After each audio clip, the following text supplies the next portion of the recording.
Welcome back to this fighter prediction series. Now, I held off on doing this one for a little while, but with a major fight in this division coming up in the next few weeks and a layoff this weekend on fight cards, I figured this was the right time to release this one. So, today we will be having a look at the future of lightweight. As some of you will already know, some of my predictions in the earlier weight classes are already making me look like a genius right about now, so let's fuck that up, shall we? Now, men's lightweight has kind of been in a weird and somewhat inconsistent place over the last decade. Now, this was once considered the like a flagship division of sorts in the UFC. It kind of reached its apex, certainly for the more modern and casual MMA fan during the McGregor Khabib era, and it suffered a rather massive fall from grace over the last sort of half decade or so. Now, obviously, losing star power of Conor and Khabib, obviously greatly attributed to that. But the most defining problem for me has mainly been a lack of fresh contenders at the top of the division. It felt like there was like a constant recycling and regurgitation of undeserving contenders getting repeated shots or chances at getting shots at the strap. Now, this was namely the three men in the screen here. So we have Poirier, Chandler, and Gaethje. I felt like they were fucking about, and it kind of left a feeling for a while that there was no standout champion, with all of them kind of left looming in Khabib's rather long and daunting shadow. The one shining light for me in all this, though, was the emergence of Charles Oliveira. Now, this guy was once like a journeyman contender, and he went on an absolutely unbelievable 10 fight win streak that saw him grab the title in a manner that felt really worthy, partly because he was the one contender at the top that Khabib hadn't completely smushed, but it was also the manner in which he did it. You know, he appeared vulnerable at times, but he would ultimately win in dominating fashion in really exciting bouts. And it legitimately had some of us asking if he was a man that had evolved enough to be a genuine threat to Khabib. Now, while recently this question was answered when Khabib's protege, Islam Makhachev, put a somewhat impressive run on of his own and met Olives at Abu Dhabi, and frankly, he made light work of him. While I personally didn't get any satisfaction from this, there was at least a feeling that the division was where it belonged, and we at least have a worthy champion at the top of it. Now, that performance in particular kind of indicated to me that Islam is looking pretty unstoppable. And while his prior competition, before he managed to get a shot at the title, kind of showed me that there were enough chinks in his armor and slight wobbles in his performances.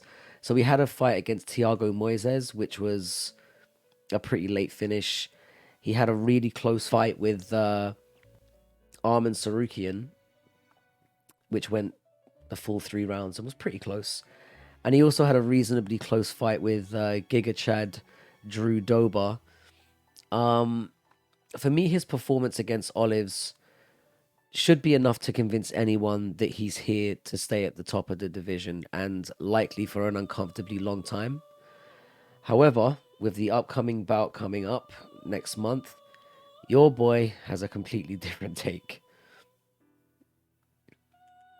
Now, despite the overwhelming majority believing that he does the same to current featherweight king Volkanovski, I'm going to be a contrarian here, which will come as a surprise to nobody at this point. I genuinely think that Volkanovski is a different kind of beast. He has insane cardio. He has a really well-rounded game, you know, as much as you can measure. And he's clearly showed improvement bout to bout. Like in the last 3 or 4 performances he's had, he's looked incredibly impressive. And I think he brings new problems for Makachev to face. Now, I think he manages to do what Oliveira doesn't, and I think he drags Islam into deep waters. And I'm actually expecting in their upcoming bout for him to edge a close decision, with it being in his home country. And I think it's going to send the MMA world into total meltdown. I think he confirms his status as pound for pound number one, and every Dagestani testicle gobbler that I know ejaculates every excuse they can muster, proclaiming Islam to be the true winner of the fight. Now, I think what will happen is this will be seen as somewhat of a robbery by hardcore Makhachev fans, and I think it will lead to a rematch later in the year. And with a more favorable destination, I imagine it will probably be somewhere in the Middle East, or possibly in America. I think Islam will make the right adjustments, and with Volk having already secured his legacy as one of the greatest the sport has ever seen in the modern era, I see the rematch being a lopsided decision, with the year ending with Islam back on top of the division. That's how I see it going. But there'll be a silver lining from this. I think this will then send Volkanovski back down to featherweight in the early part of 2024. And for those of you that saw my featherweight prediction video, this will set up a title fight against new champion Ilia Topuria in a fight that I think all hardcores would delight at seeing.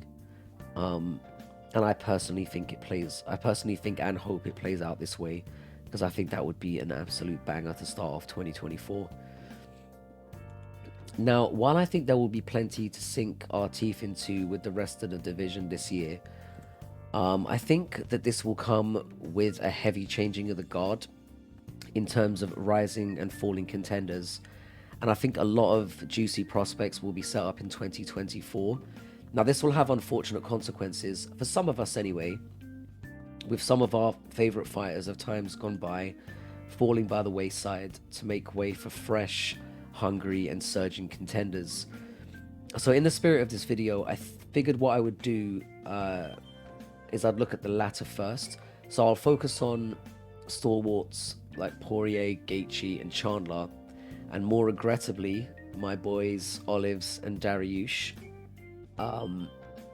So starting with Chandler, whatever comes, I feel his chances at gold are over already, and I think he'll secure a big money sign-off fight with Conor McGregor at some point this year. I'm going to take a stab and say that this fight takes place at catchweight. I reckon maybe 165 pounds to accommodate a juiced up Conor McGregor, which will have precisely no relevance on how the rest of the division plays out.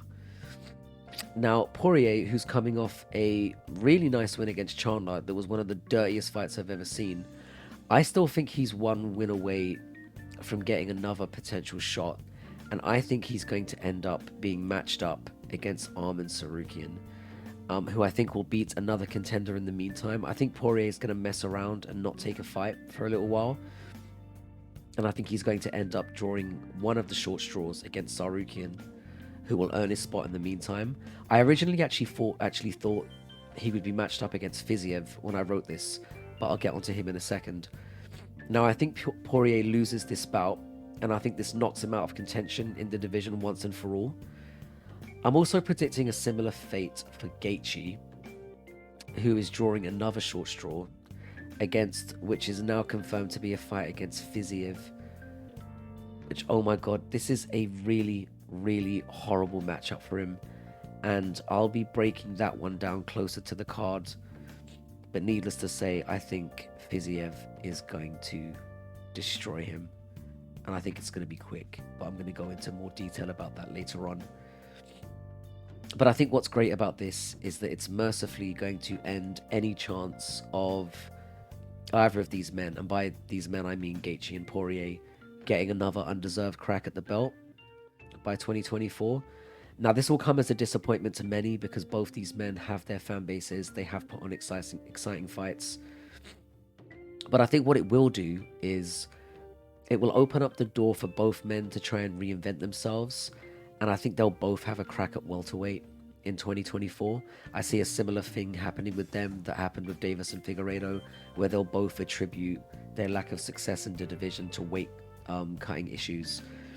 And I think they'll start off against one another in 2024 in a fight at welterweight, which will be pretty harmless and irrelevant for that division, but something that, you know, both hardcore and casual fans can enjoy going into that year. I don't think any of us would mind seeing these two men throw down again and at a new weight class, because it adds a different element to that. Now, in the most relevant bout of this year, I think the UFC would be wise in finally booking a title eliminator bout between Charles Oliveira and Beneil Dariush. Now, I think this is good because it will potentially set up a rematch for either a potential rematch for Olives if he wins the bout, or a fresh matchup in Dariush for newly minted Islam, who I think will get the belt back at the end of the year.